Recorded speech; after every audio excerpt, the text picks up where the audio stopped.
Welcome to Interface. Where did we see interface the very first time, I think, in our sessions? It's when we were discussing, or rather when I was walking you through lambda expressions in an earlier session. So if I remember that time, I may have mentioned that we'll be covering interface later, and here we are. So I'll just take us back to lambda expressions, the code that we were working with at that time. So we had seen this interface at first. It is interface check person. It only has one method. And I said at that time that this is an abstract method. That is a method without any implementation. And because it is an interface that only has one abstract method, in Java we call that the functional interface, which we later on went to replace with other pre-existing functional interfaces in Java. So if I was to implement this interface, like I'm doing, or like we did on this main method, then I would be required to override and implement the abstract method from checkPerson. So class checkPerson eligible for selective service is implementing checkPerson, the interface.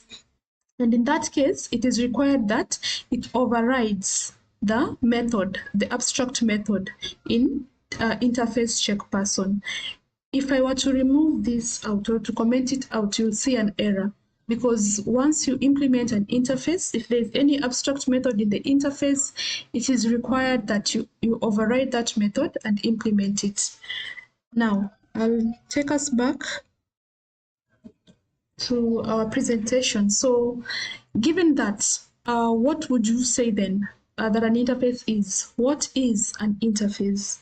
You could say that an interface is a contract between the class and an outside world. So the interface here is the contract between your class and the outside world.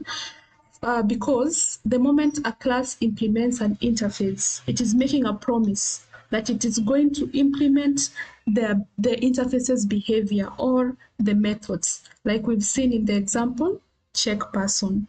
And on that same note, when you're discussing lambda functions, because we got to replace checkPerson with a pre-existing functional interface that would allow us to remove this extra block of code. And one of that interface was the consumer interface. Consumer and the predicate interface too.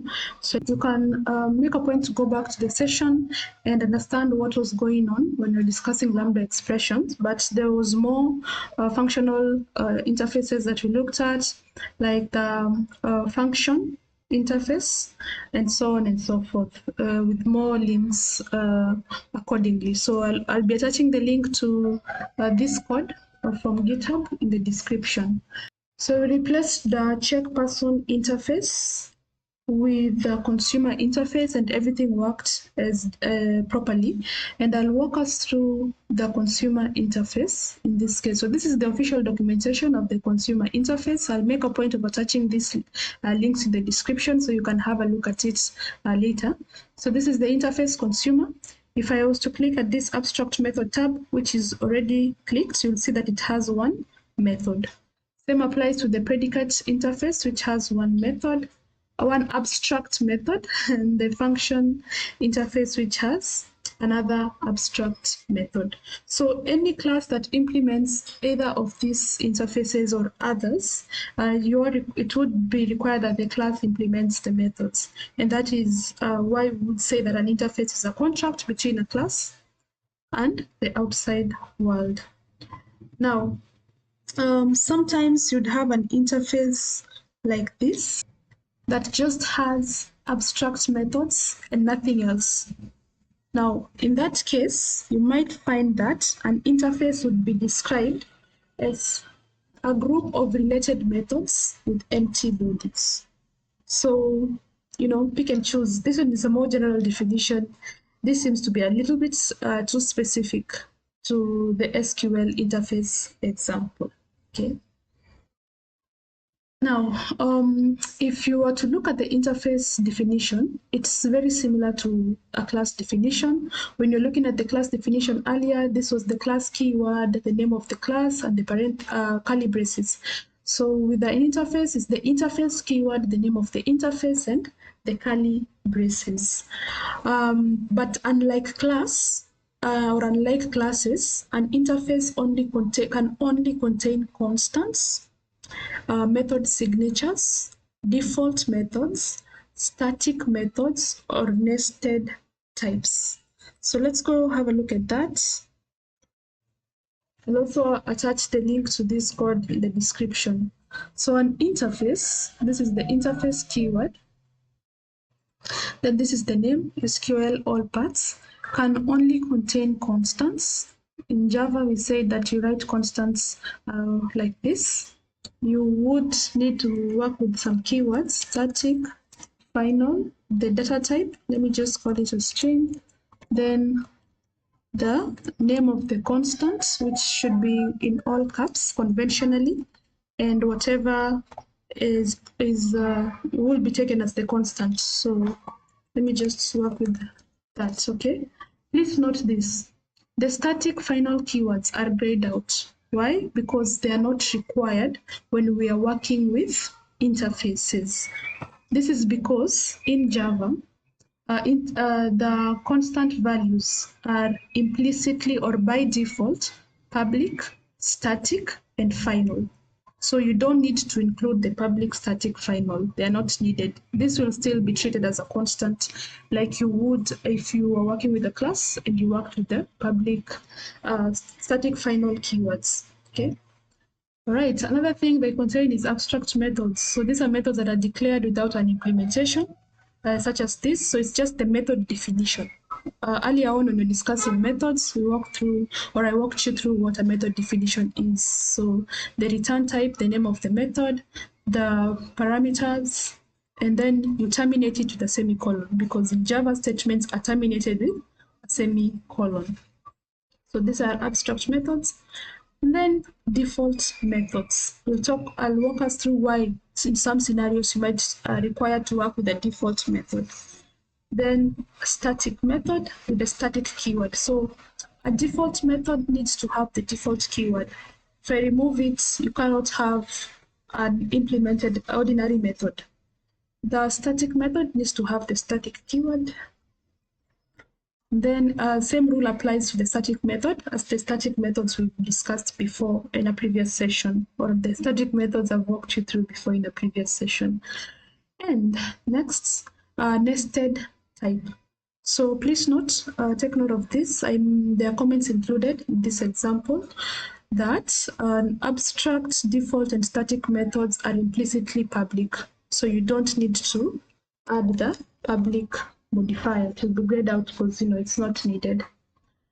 Okay, nested types could be an enum with different constant values. It could be another interface within the interface. It could be a class within the interface. So that is nested within that interface. That is also allowed. Other than that, last I checked, an interface can only have those parts as compared to classes that could have way more. For example, full method declarations. It can only contain constants.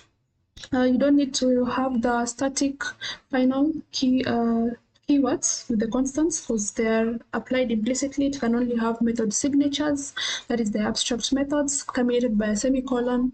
It can only have default methods. We'll talk more in the next session why you might need this. It can only have static methods. So static and default methods have a body. Maybe that was not clear in the examples. Let me just go back and walk us through it. The static and default methods have a body. This is the body, right? This is the body. Okay. And nested types. So nested interface, nested class, nested enums, and so on. Another thing is they can only be implemented by classes or extended by other interfaces. So I have a class here. Okay, so I have a class here. It is implementing SQL. It cannot extend SQL. A class cannot extend an interface. Okay, it can only implement. an interface. But another interface can extend an interface. So extends SQL, for example. Okay. All right, that is what it means. So this is a nice simplification of that. So with the declaration of the interface and the class declaration. So with the interface declaration, you have your modifier, you have the interface keyword, you have the name of the interface, and it can extend other interfaces. With the class, you have your modifier, you have your class keyword, you have your name of the class, and it can only extend one other class explicitly because Java does not support multiple inheritance. You can look at, find out more about that on your own. Like, just go and find out why. It will make a lot more sense if you understood the previous sessions that we had earlier on our discussion about classes and their components, or classes and their members. And a class can implement more than one interface. So let me just go back to this and demonstrate that. SQL, all parts, and so on and so forth. Okay. If there's any abstract method in an implemented interface, then you would need to implement that too.